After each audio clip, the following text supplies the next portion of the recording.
I'm going to check out a house. My wife and I were trying to buy a house. I kind of want this house. She doesn't want it because it's a little bit too far. And it's about 30 minutes from where we're staying right now. It's really cool. Like, if you look it up online, it's got like a Twin Peaks style to it, or it's like a craftsman house. It's really cool. I just want to go drive to it and see what it looks like in person. I feel like it's extremely hard to resist see it in person. My wife and I went through the same thing. It's like once you start crawling on Zillow, it's like, well, before it gets snatched up, like, we got to go check it out. So it's like 5 minutes later, you're out the door. Yeah. Well, this one's actually been on there for like 2 weeks, which is kind of unusual. But I think because of the neighborhood it's in, I don't know. We'll see. We'll see what it's like. Just think gentrification. Maybe that'll come into play. I'm fired up, man. Like, we've got Cameron B. Ritter in the house. I mean, he's the guy who wrote Confessions of a Freight Broker. And I don't know how you would, what genre I guess you're putting on this, but I see it as kind of like a fictionalized memoir almost. Now, the book has been, from what I've seen online, like Reddit and YouTube, has been spreading like wildfire. And I've just seen a lot of comments on it, and it's a wild ride. And I don't usually sit down and just like crush a book, like I get distracted because I start thinking about lunch or something. But this one, like, I was locked in, and because it's raw and it's very unfiltered, and it's all, made up names and events. But if you've ever been around a freight brokerage, like, it's going to hit pretty close to home. It definitely did for me, for when I was working for a freight brokerage before I started my own. So this book, what I saw was kind of like the Wolf of Wall Street almost, but like for trucking. So like, you'll hear about brokers, just like cracking beers at their desks and like, ripping crazy margins and, hustling like crazy, doing these crazy, dialing 100, 200 dials a day, which is, usually kind of, it's messy. Like, the industry is pretty messy. It always kind of has been. The book itself is hilarious. It'll make you go kind of like, wait, like, this industry is kind of like this. It's like, people actually do this. So we have Cameron, and he's been in the trenches, and he used to work for a freight brokerage, and so he knows the deal. He's out of the game now, but he's here to talk about kind of why he wrote the book, and what's real, and why this industry might be kind of like the craziest one no one is really talking about. You don't really think about it unless you're like in it. So grab your coffee, beer, whatever, and so let's get into it. Cameron, welcome to the show, man. Well, very nice of you to say. I appreciate you enjoy. I think, speaking of the genre, as a writer, there's like this obsession with, is it fiction, is it nonfiction? And, when I was trying to get it published, and I was reaching out to literary agents and trying to find, New York City-based publisher, the genre really matters because that's how they categorize it in the bookstore, on Barnes and Nobles, things like that. But I ended up self-publishing it, which is kind of a journey I can speak about later if there's interest. I would say it's, it is a novel. The characters are fictional. The businesses in the book are fictional.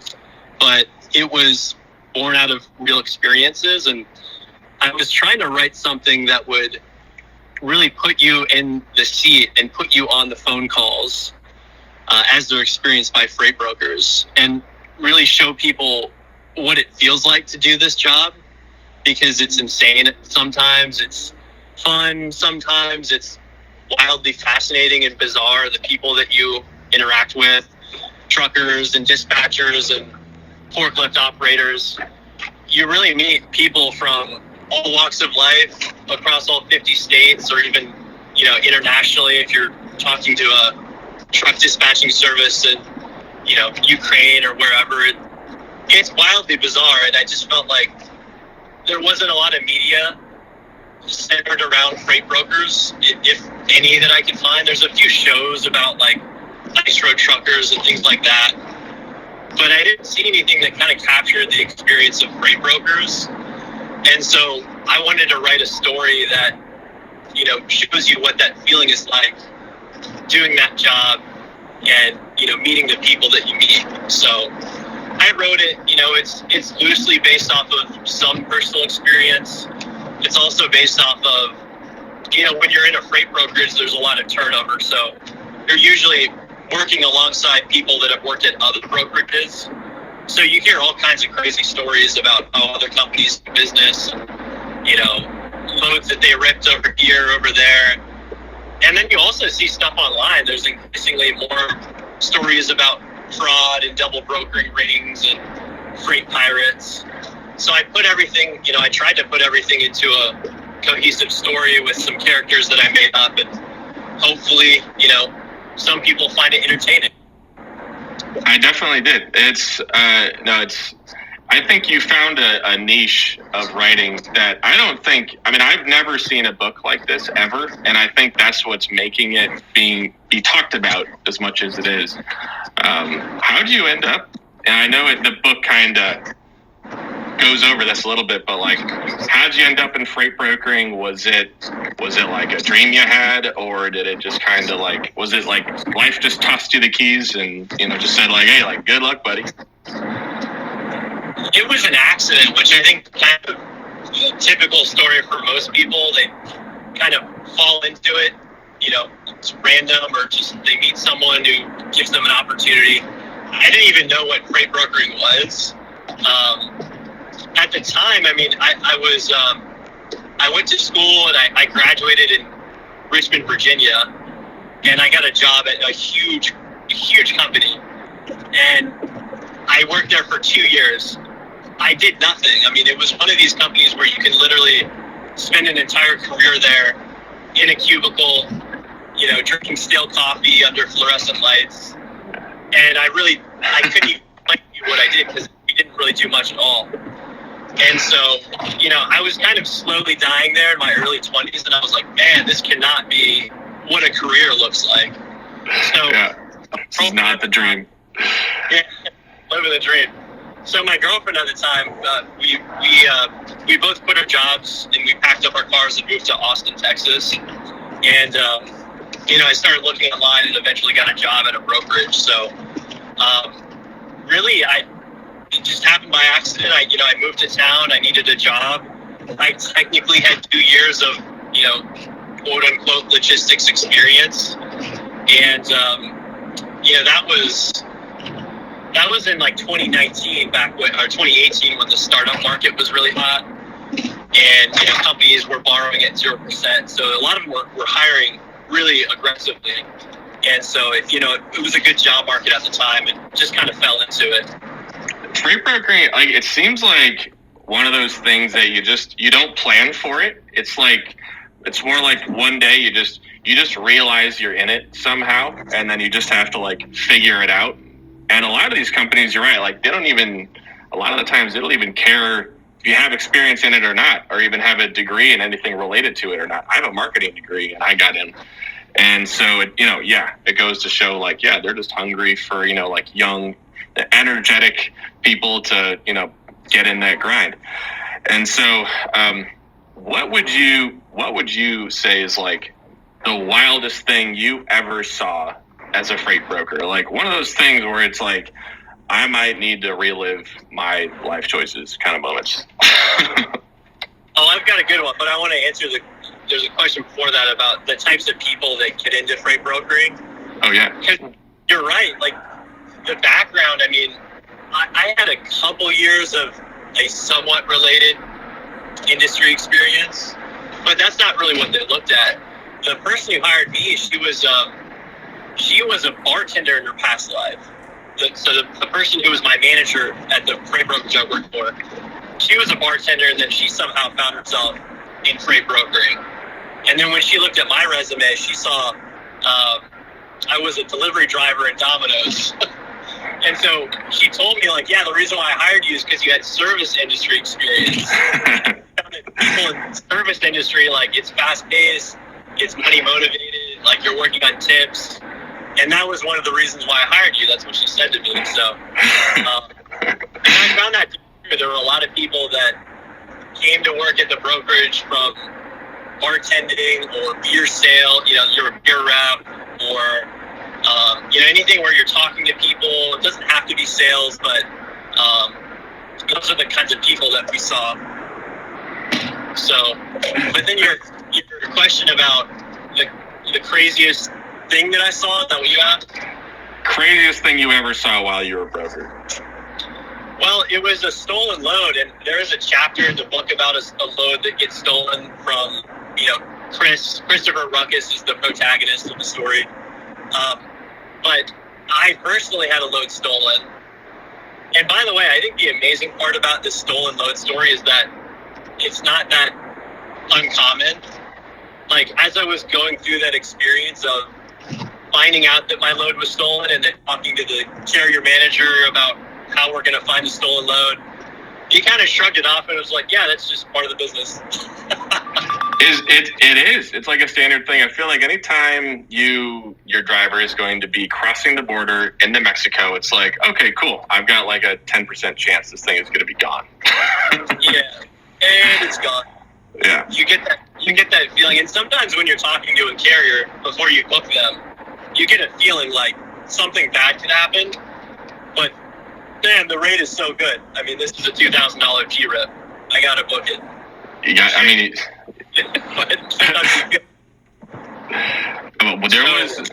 There was a moment when I was at my last company, when I was at Amazon, and I was on the logistics side of things. There was a ocean container load, that I booked. That I don't know where it came from, maybe like China, but they got stopped at the port before they were to dock at the Seattle port. Yeah. And that load got stuck out in the port for, I think it was like 6 weeks or something crazy. And that's how late it was, obviously, because they found this like massive moth infestation. It was like a type of moth that just kind of messes with, moths. Yeah. The millions and millions of moths on this thing. So they had to basically like send these guys out on a boat and like fumigate it before they could get any of these things offloaded. It was crazy. And that's the kind of stuff where it's like, you would never think about any of this stuff happening until, or you're not aware about any of this stuff until you're like in the industry and you're seeing all this crazy stuff on a day-to-day basis. And like these two stories that we mentioned, like they aren't like, yes, they're crazy, but it's like, I'm sure if we had 5 hours, we could keep talking about all the crazy stuff that we'd experienced. That's wild. What was in the container that had all the moths on it? It was electronics to like build. Well, the whole boat had these things, so it wasn't even like my container or my like one container alone. The whole boat was infested. But it was, I think it was like wiring to set up basically like a store, like an Amazon store. So yeah, it's crazy, man. But mine was organic feta cheese. So yeah, 2% organic feta cheese. It was a multi-stop load. We picked it up in Arizona. Well, we found a carrier. The carrier picked it up in Arizona. They were supposed to make a drop in Denver and then a drop in Swedesboro, New Jersey. And, it kind of follows the typical pattern of a stolen load where, they pick up, they email you, hey, picked up the load, we're all good, buddy. All good for on-time delivery. And then a day or two later, you check in with them. Yep, still all good for delivery, no problem. The day of the first delivery in Colorado, you check in with them, and all of a sudden, there's a flat tire or the truck broke down or there's some mechanical issue. So that's when, your bullshit meter starts to go off. Of course, truck breakdowns do happen. Most of them are probably legitimate. But as a broker, like the times that you've been lied to, almost all of them involve a truck breaking down. So you're just kind of trained to, have your alarm bells go off in those scenarios. I agree. So there's some scenarios where it's like, this is a little bit too too convenient for you to be able to mention this right at this moment. Yeah. So then you're really, because your customer's on your back. Your customer wants to know where their organic feta cheese is. And it's perishable, it's food and beverage, it's time sensitive, it's reefer. And so the customer's hounding you for updates. And then you're hounding the carrier rep for updates. The carrier rep is hounding the dispatcher for updates. And then it breaks down because he stops answering, right? The dispatcher stops answering emails and phone calls. Customers escalating it. You know, they get their chief transportation officer, you know, where the hell is my load? And you're still showing up to work and having to book more loads and find more carriers and make more money with this wild goose chase going on in the background. And you're just not getting answers. Like, it doesn't matter how many times you call the dispatcher. He's just lying to you. He kept saying, you know, he was insisting that it's broken down. The truck is in a shop in Oklahoma. Here's a receipt. So eventually he sends us a receipt that's obviously faked. Like, all kinds of spelling mistakes. Like, he made it in Microsoft Paint in a couple of minutes. The dollar sign at the bottom where it said, yeah, $500. The dollar sign was at the end, like after the numbers, not before it. So you're just obvious mistakes on this fake mechanics receipt. So you know that's not true either. But he still won't crack. Like, I'll give it to this dispatcher. He kept to his story the entire time, and still would to this day. Like, he would not have lied. Well, it's like here you are trying to, and this is like a daily thing. I mean, well, not daily, maybe like very frequently throughout the week. What you're trying to get, and you're getting information in, and you're trying to figure out what's real and what isn't, and then you also then have to think like, okay, how am I going to translate this to make it so my customer doesn't get super pissed, but I have to say something. And then you also have to figure out a way to book your next 20 loads for the day. It's like, it's just like a never ending cycle. Like, yeah. You nailed it. You're taking in data and you're trying to like sugarcoat it. I mean, you've got to tell the customer what's going on. They know the truck is late, and you don't want to say it's going to show up tomorrow when it's probably not. So the trick is deciding what you can communicate and how to communicate it. Yeah. It's like, how I know this news is really bad and I have to say something, but like, how do I make it so they're the least pissed off without like lying? And it's just this fine line that you're always trying to draw. The tricky for me was the truck, whoever's truck, I mean, it was obviously double or triple brokered. And whoever's truck showed up, they went to New Jersey first. So picked up in Arizona, supposed to go to Denver, and then Swedesboro. They went to New Jersey first. And that's when the customer called me and was like, is this your guy? I was like, huh. I guess. Yeah, the pallets are double stacked. They're loaded with electronics and all kinds of other, it was partial and double, which is, a major food safety problem. And they finally unloaded it, and it was an easy rejection because the temperature was all out of whack. But that pretty much ended that saga. I think it was about 2 weeks. I think it took about 2 weeks to finish this whole debacle once and for all. It's like your emotions don't. It's never like you're never really even. It's hard to stay even keeled when this stuff happens. Like your emotions that you have within the industry are. I mean, it's so volatile, and no matter how much you try to stay calm, and I think there's some people who are really good at that, but it's like when stuff like this happens, like you can't not just be thinking about it like all night, because you're thinking like, what's my customer going to say? I'm going to lose this customer. I'm going to get fired. Can't go to sleep now. Now I've got bad sleep. Like, it's just this trickle effect, and then that's going on with like 4 other loads at the same time, and it's like, it's wild. It's wild. It usually happens at once. The 4 other loads, like, you'll go for 2 weeks straight with no missed pickups, no stolen loads, no double brokers. And then on one Friday, like at the end of the month, when you're near your quota, that's when everything, it hits the fan all at once. When it rains, it pours. Whenever, I agree. Yes. Yeah, but you're right. It's all kinds of anxiety, right? That's the reason why I couldn't see myself doing it for a whole career. Like my personality, I got too stressed out. But there were some guys that I worked with, especially on the carrier side, because we had customer reps, we had carrier reps.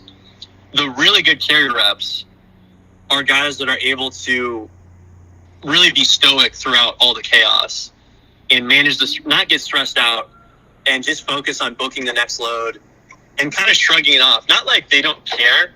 Like they do care where your load is. They're trying to find the driver that has it, but they're not losing it over that one problem load. They go through, I think there's an intro phase where I'm sure the first couple of weeks it's like, oh shit, like all day, every day.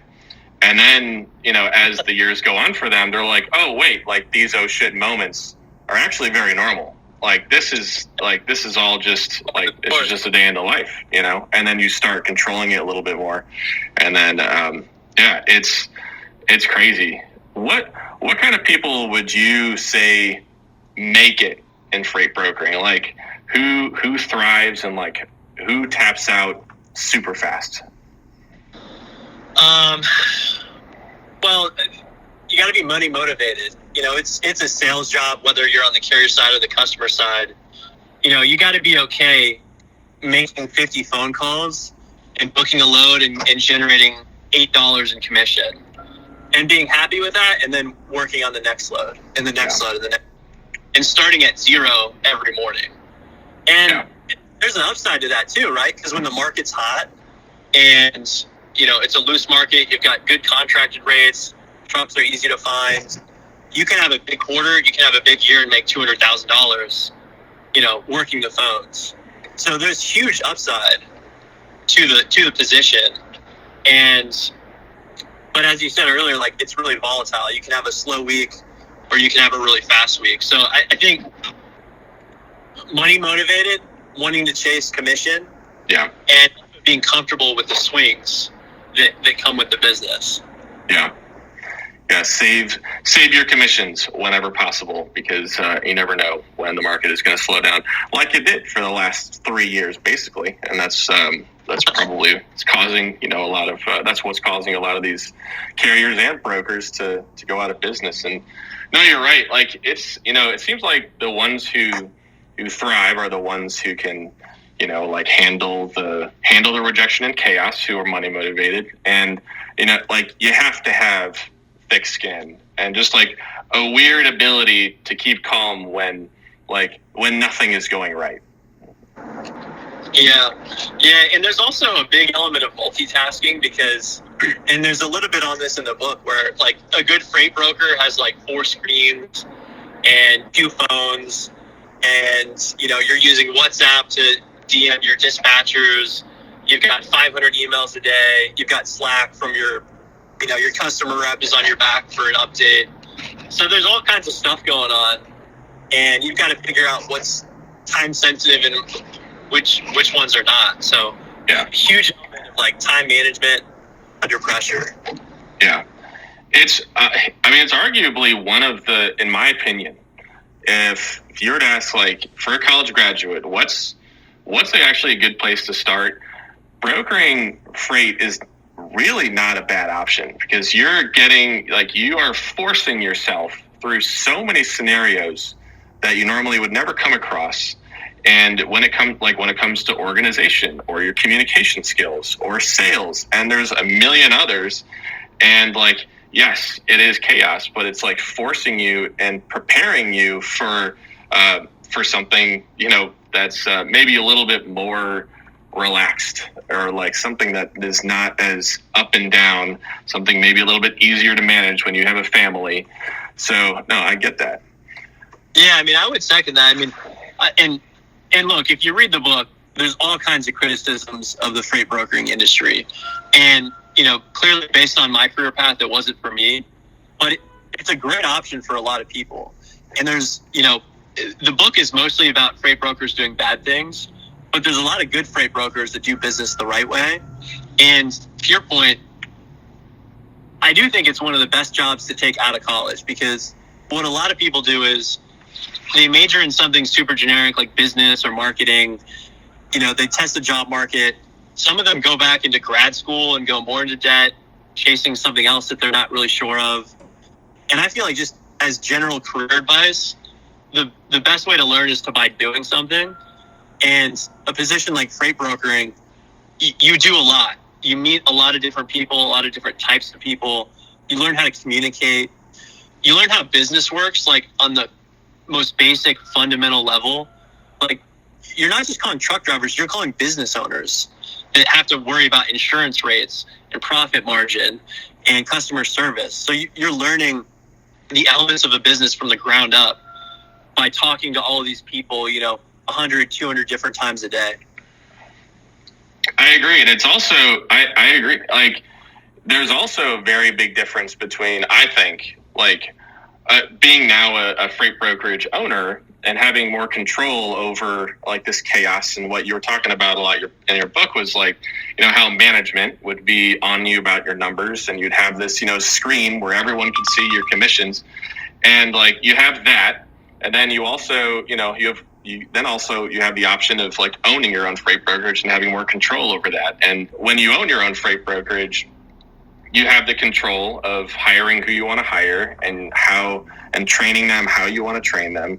And then once you can hire enough people, you can start laying off some of that, more transactional work, more of, that communication with drivers and invoicing and stuff, and focus more on like the back end relationship building kind of stuff. So there's a lot of different types of roles you can have within brokering freight without having to deal with like, that chaos that kind of like we're talking about. Brokers and truckers, man. How do you describe that relationship? Is it a love-hate? Is it just a hate? Will they ever completely get along, you think? Well, I think people's experiences or people's opinions are based on their experiences in the past, and it's usually based on the worst experiences. So if you're a trucker, you've been lied to. You've been lied to about the appointment time is 9:30 when it's actually 10 o'clock. Or you've been lied to about how much money the customer is paying the broker, and so you're getting less on the carrier side. And, on the other side of the table, brokers are getting lied to about where the truck is, or whether they're empty or not, or whether they're going to be on time or late. So I think people's experiences and their opinions here are fair. And because of that, it can feel like a real knife fight. Like when you're battling, when you're on the phones and you're trying to retain a highest percentage of the pie. Your customer gives you $1,000, the better rate you can give to the trucker, the lower rate, the more commission you get. And that's just business. I mean, that's how it works in the world.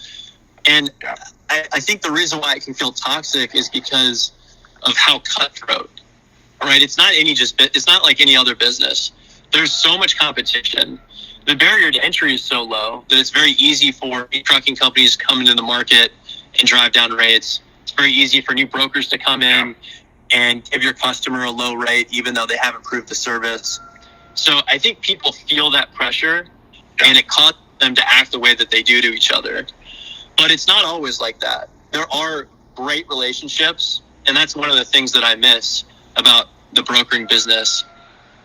I had the worst relationships that I had, and I had the best relationships that I had.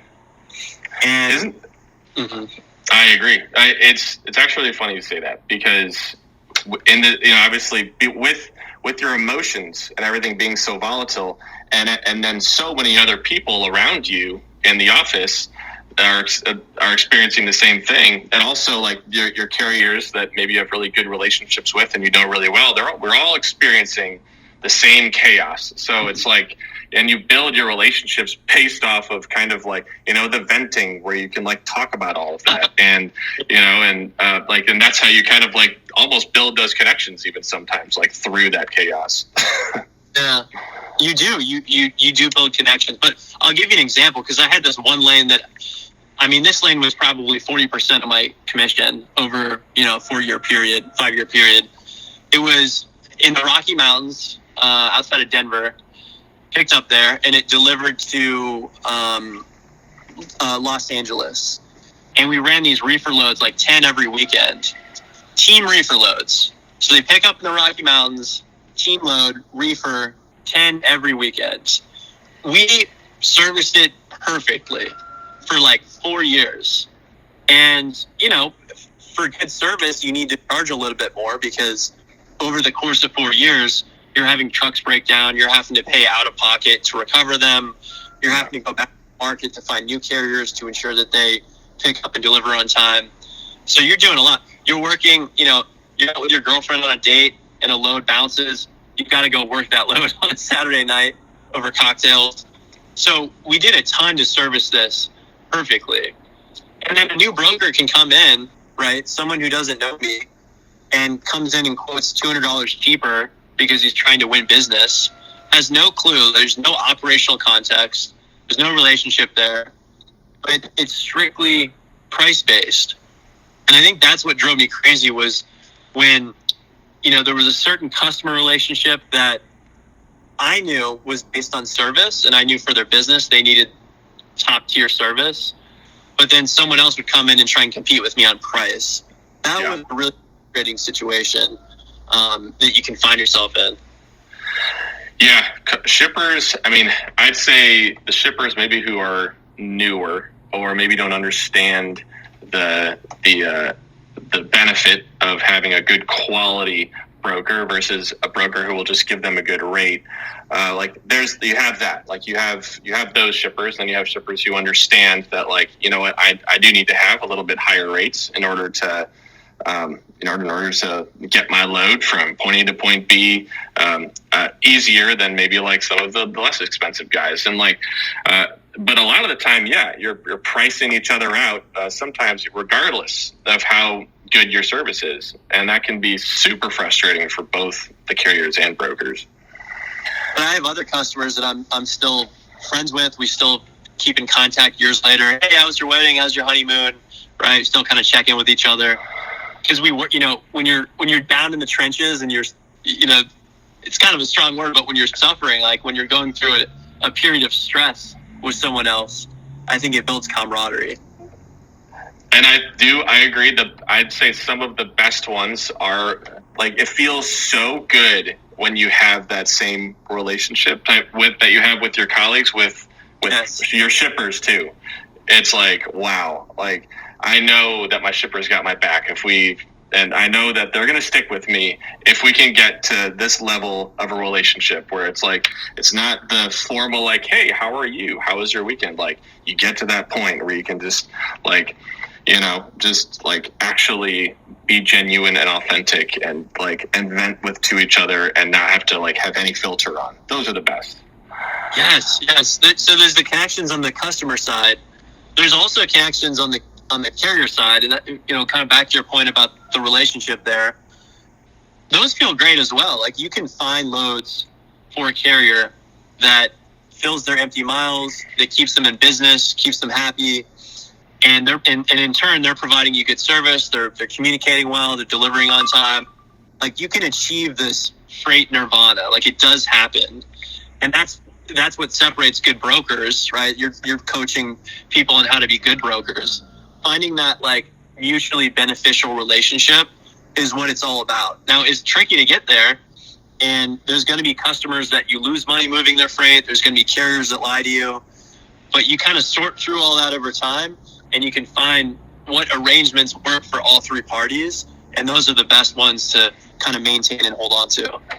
How do you know, when you have a shipper contact, and this is maybe a question more so for some of the newer subscribers, people who are thinking about becoming freight brokers, how do you know when you're at the point where you can fully release yourself and just have that relationship that we were just talking about, and not have to put on this professional BS filter? And there is always that kind of that time period where you're you know what, okay, I can officially step down and just relax, or should you just start that right away, right off the bat? I think if you're talking about the customer side, I had one guy I'm still close with, and we moved tens of thousands of loads together. We did a lot of good business together. He got good service. I got good rates. It worked for everybody. And there was a day, it was like a Friday afternoon. I don't know. We talked on the phone mostly. Of course, we exchanged emails as well. But we were on the phone, and he kind of told me on the side. He's like, "Hey, man, I need you to send this in an email because my boss is on." I both know. That's awesome. It is, but it's after that. It was kind of one of those situations. So I knew, like, it was based on trust. Like, he knew that he was trying to work around bureaucracy within his organization. Like, I think what was happening is he was supposed to tender that load to a different carrier on the routing guide. But in his experience, I did a better job, and I was performing for him. So, he had to tell me something differently. And, like, he trusted me, and we were solid. That's when you know when you're in a good spot. That's awesome. I want to meet that guy. I want to be friends with that guy. So, kind of out of the, there's a really hot topic that's going on right now, and this is actually going to be my next YouTube video, and I'm eager to ask you and get your opinion on this. I know you haven't been in the industry, but recently, but like, should brokers have to tell truckers how much they're taking off the top? I think, and then also to follow up with that, how normal is it for a broker to quote unquote rip a 60% margin off the top of a load? Is that normal? Is that something that, I guess a two-part question, but should we be transparent about how much we're taking off the top, and how common is it for these massive margins to be taken off the top? I'll start with the second one because that one's easier. The rippers, the D-rippers. The D-rippers, yeah. Not that common. I mean, honestly, like, some of the loads I talk about in the book, probably less than 1% of all the loads you're going to move, which makes sense, right? Because it's such a competitive market. You're not, and shippers use load boards where they're soliciting quotes from 50 other carriers. Yeah. It's impossible to book $1,000 ripper on a load that's sitting on a load board for 2 weeks. Yeah. So those are few and far between, probably less than 1% of what you move. I can remember maybe 5 of them over a 5-year career where I moved like 100,000 loads. So, but your other question about transparency, I don't know. I mean, a lot of the big brokerages, they're publicly traded companies, so they're reporting margin anyways. I'm curious, like, what are they trying to solve? What problem is that targeting? I can understand the frustration. Like, I think, it's been a really tough market the past 2 or 3 years. And I think truck drivers right now are also seeing a lot of news articles that are coming out saying the market is coming back. And I think it was Freight Waves or something that came out a couple of weeks ago saying the recession is over. And there was a huge amount of comments saying from truck drivers, we were clearly very frustrated, saying no, it's not, we're not seeing that on the ground. And so and also on top of that, we need broker transparency. If we're not seeing the market turning around from our point of view, what are brokers making if they're still in business? So I think maybe that's where that's coming from. Yeah, well, I get it. I mean, and look, the first page of my book, I dedicated the book to truck drivers for doing an honest day's work. So that's kind of where my sympathies lie on these debates. Usually is with the guy out there in the truck away from his family. So I understand their frustration, right? If the rates are going up and they're not seeing that yet. Yeah. I think the reality, that's driven by the market, which is that there's 500,000 trucking companies, 30,000 brokers. So there's just a lot more truckers competing against each other for the same loads. And it's driving, it's making it more competitive. Yeah. I think, and this is kind of a naive opinion because I've never driven for a trucking company, but it seems to me like a lot of truckers prefer to have the autonomy and the independence of an owner-operator. And they'd rather not give up some of that independence when they might be able to make more money working, signing on for a large enterprise fleet. It feels like that's kind of the trade-off that they're faced with. Yeah, it's a push and pull, and I think I understand where they're coming from. I think there's also other options, if there's concern about the fact that there's too much margin being taken off the top, carriers do have the ability to work directly with shippers too, and they can definitely also cold call and send emails and make their way in themselves, but it's difficult, especially for owner operators who are going from state to state, and you can't do that stuff on your own, like in a cab while you're driving. It's just not physically possible. So that's why obviously you have brokers to be able to help you out. It's really interesting. Some truckers say brokers are just middlemen, kind of skimming off the top, kind of like ticket scalpers outside of baseball stadiums and stuff. And they make sales, but they don't actually do anything. So what do you say to that?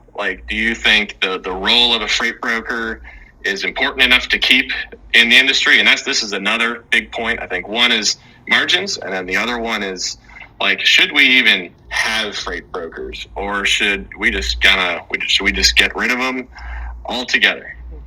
Mm-hmm. Yeah, I mean, the question really is, do freight brokers provide value? And clearly the answer is yes. Otherwise, truckers wouldn't work with them, right? Because a freight brokerage is a sales team. So truckers, to your point, if they don't have the time or the desire to pick up the phone and make their own cold calls and find their own loads, well, they can call their representative at the freight brokerage and get loads. So they're outsourcing that sales function to them. And then on the shipper side, I think historically the pitch has been, flexibility, right? Being able to, if you're a shipper, you're able to call your broker and they can kind of get you a truck when you need one. So I think it has value. I think, should they be making hundreds of thousands of dollars? I don't know. I mean, it's tricky because it's based on how you compensate your employees, which is usually based on margin, right? Yeah. Rather than if you were to look at it like matchmaking, or, are you able to reduce deadhead miles? Are you able to find capacity that a shipper otherwise wouldn't have access to? Is there some other way to align the value their broker can provide with how they're compensated, rather than just margin, which sometimes can be kind of lazy? It can be easy to get margin on certain loads. I don't know. Maybe there's an opportunity there to align the incentives better. Times are good, money's loose, brokers open up. Then when the market's tight, rates go down. Some of them, the underperforming brokers close down. So in the down market is when you really have to prove that you provide value to the market. Yeah. No, I agree. And there's a few different scenarios I think that we're working with. It's truck drivers, they have the ability to call a shipper, and the shipper can, will sometimes be yeah, I want to work directly with you because we have so much consistent freight where I can just have you go back and forth all day and you're good. There's that scenario. And then there's, the other type of scenario where maybe a shipper has their own assets and they can use their own drivers. And then there's another scenario where it's then you have your owner operators, where it's how would they be able to do what they do without brokers? And then you have, dispatchers, obviously, to be able to help them. But dispatchers, obviously they're working with brokers a lot of the time to help shippers. And you're right, shippers, it's how do these dispatchers or truckers provide that type of value that brokers bring, which is a lot of stuff. You have shippers who don't want to, vet carriers or deal with compliance or look for and have to understand insurance and gather ETAs and deal with claims. And then you have route planning and then solving trying to find a carrier for super tight lanes.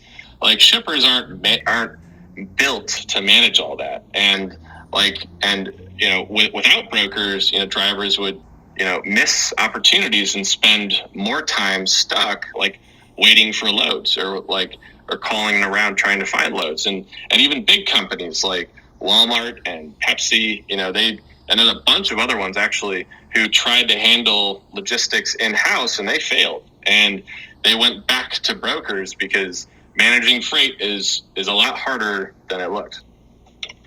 Yeah, and I always thought the huge value add that a broker can provide is in the sourcing and vetting component. Like going to the market, sorting through 500,000 MCs, finding the ones that are clean, finding the ones that are worth working with, getting the rates down, and setting up that initial agreement to move the truck from here to here every Wednesday at 5 p.m. Like it's that initial source, finding the truck, vetting them out, and getting it set up. Like that's where I think a broker is really providing value to the whole ecosystem. Yeah, I agree.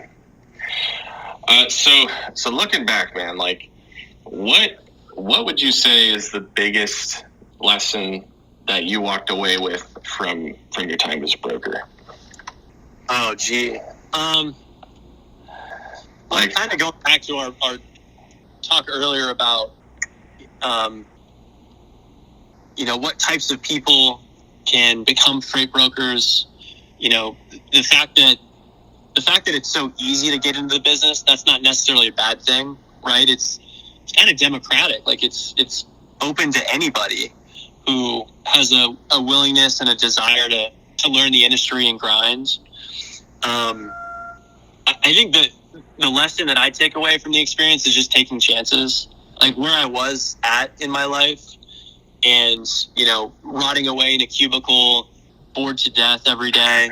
You got to quit. You got to move. It doesn't have to be moving cities, but moving jobs, moving the people that you're around, finding more ambitious people that energize you and help you learn and grow. You have to do it. In a way, like quitting my job and moving to a new city without knowing anyone, that was not risky at all. What was risky was staying in the same place and risking like being there for longer than I needed to be. So I think just the overall experience of like going, uprooting my life and transplanting to a new city, to a new business, to new people around me, and, not ending up in that place, but living through it for 5 years and leaving with a whole lot of valuable experiences and skills. Yeah, and it's standard nowadays, I feel like, to even hop around. So regardless of like what your experience is like in logistics, I mean, like, you like compared to, our parents who, were at the same job for like 40 years. My dad, I think he's been at the same job for like 45 years. Like that was standard for them. Yeah, exactly. Yeah. That was standard for them. They didn't have places, they didn't have like the website or like websites to go on, like a million websites like we have access to now to be able to switch jobs as quickly as we do. So if somebody came up to you today and said like, I want to get into freight brokering, what's the first thing that you would tell them? Like, what's the one thing they've got to know to prepare themselves for the job? And let's say it's their own brokerage. Well, if they want to completely start their own brokerage, they've got to be prepared to be an entrepreneur, to not have a paycheck, and to be dealing with like unlimited uncertainty every day. And that's something that I don't do. I'm not an entrepreneur. I like having a paycheck. I like working for a company, doing good work, coming home, doing my thing. So definitely not an expert on that, but you've got to be comfortable with uncertainty. If we're asking about advice going into a brokerage, I would be very selective about not just the company I was working for, but also the manager. I would find out what is that manager's personality, what is their management style, how do they incentivize employees beyond just the commission structure, right? Because there's other ways that management will motivate people and, encourage you to do the right thing. Like I would find out everything I could about the manager, how long have they been there, how they treat their employees, and how they invest in giving you the skills. Like, you've got to be ready to, you're going into a totally bizarre world where, you're learning the size of a pallet is 48 by 40. You're learning a flatbed truck is 48 feet. You're learning a reefer unit does this and that. Like, you're going to get a binder of very obscure and bizarre facts about a weird, hidden, unseen industry. And you need good management that gives you enough space and enough time to learn and kind of grow into your seat. You have the power to build it your own way and be in your own niche and build the types of relationships that you want. If you have a bad relationship with a driver, block them. Never deal with them again, just like they likely do to freight brokers. And you can focus on fair practices. And I know there was a lot in your book that mentioned stuff that was very much the opposite of that. And you can focus on those solid relationships and setting up systems that avoid a lot of the chaos that we've been talking about. So, if you start your own freight brokers, there is a little bit more control. You're still getting into that chaos, but you can then also get to the point where you can start having other young people, like young, energetic college grads who are just ready, who are just completely okay with just hitting the phone, sending the emails, hopping on LinkedIn, and doing all that. And there's always going to be just a new wave of people who are going to have that energy. And then, as you start growing your freight brokerage, you then can kind of start leaning back a little bit and then focus more on those kind of the more strategic side of things and helping shippers, optimize routes or whatever. So if someone is thinking about becoming a freight broker, but they're nervous about, this is the last one I got for you, and they're nervous about quitting their job and going all in, because that's one of the things one of the questions that I get asked the most is I have a full-time job, and this is just what you were talking about. I want to, you want a steady paycheck, which most people stick with. And then there's people like me who are what, I'm just going to quit my job and have, nothing, and I have no plan. And then, that's kind of what happened with me. I was at my corporate job. I was super unhappy, went on this long road trip and just made my way back into logistics because I knew that I could have, more control versus what I was experiencing, working for a freight brokerage. And I think you and I experienced a lot of that same stuff. So if someone is nervous about quitting their job and going all in and not having a consistent paycheck, what would you say to them? Man, then don't read my book.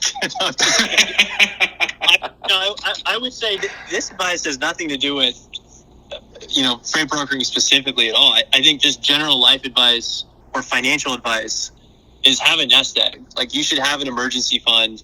Yeah. You should be, if you haven't already, you should be putting away a certain percentage of your paycheck in a savings account, in the stock market, so that you don't have the stress of, oh man, if I lose my job, I'm screwed. And so that you have more freedom, because that's what money is. Money is freedom. If you've got $100,000 in the stock market and in a savings account, you have a lot more freedom than someone that has zero. And you can afford to take 6 months to take a leap and to try a new job in an unknown industry to yourself and see how it works out. Because you've got plenty of runway to go back and you'll be just fine. Yeah, definitely have a safety net. It also helps if you have your own, if you have a spouse, obviously, who also is bringing in some money, that obviously helps. Some type of safety net. Definitely invest. Definitely have something in savings. Plan for the worst. The course that I sell basically guarantees that you're going to be able to build a $300,000 brokerage within your first year. And if you don't, then you get all your money back. And that comes based off of my own experience, because when I started in the industry, when I started my own business, my own freight brokerage, a little over a year ago, I was able to actually very quickly ramp up, even in the middle of a freight recession. And I thought, it's I think the weird, unique stuff that I did might actually help other people too. And so that's kind of what helped, launch that. Rapid fire questions. You only need to think for 4 seconds, and that's it. Your 2 favorite hobbies? cooking and running. Your favorite gas station snack? Wawa pretzels. I had one last week. Oh my God, that's amazing. Beach vacation or hiking with scenery? It's close, but hiking with scenery. Pineapple on the pizza guy or nah? Pineapple if there's also jalapenos. Ooh. What's the most famous person you've ever met? I didn't meet him, but I saw D'Angelo Hall. He was a cornerback for the Redskins. I saw him at a 7-Eleven in Richmond. That's badass. Would you rather fight 100 duck-sized horses or one horse-sized duck? I'm trying to imagine. Probably the one horse-sized duck. But it's still... Okay. Last meal on Earth. What's on the plate? I've been getting really into cooking my own steak on a cast iron skillet recently. I feel like a good, nicely cooked medium sirloin steak and like some broccoli or some mashed potatoes, something like that. Oh my God, that sounds so good. All right, well, now if you wanna invite your boy over here, that'd be great. I'd love to take advantage. That's all I got, man. You're awesome. Thank you so much for hopping on. Your book, by the way, considering this is your first book, and not even considering it's your first book, like by itself, it seems as though it's been written by someone who has written several books already. Like you clearly have the mindset for writing. Like I would love to read more of your stuff. Like please keep it going because this is one of the most, like as I said, like raw, unfiltered books I have ever read, and I'm definitely going to be reading it again. It's very easy to read it, especially because I can like relate to it. But like you obviously like know what you're doing in that arena, so like keep that going, man. Please. Thanks. That means a lot. Thank you for reading it. Get the review. You know, tell your friends. I have other short stories on my Substack as well for free, and yeah, I mean, I don't know. Writing is something I always enjoyed it. Like in high school, I loved to write, but I didn't get good grades, and so it kind of soured on me. And then as an adult, I kind of got back into it and started taking it seriously, 3 years ago when I started the book. So it's kind of been my passion project since then. I know you're probably sitting in front of this house now thinking like, okay, when am I going to be able to like check this thing out? So thanks for hopping on. Out on me for stalking the house right now. So walk around the neighborhood and drive home.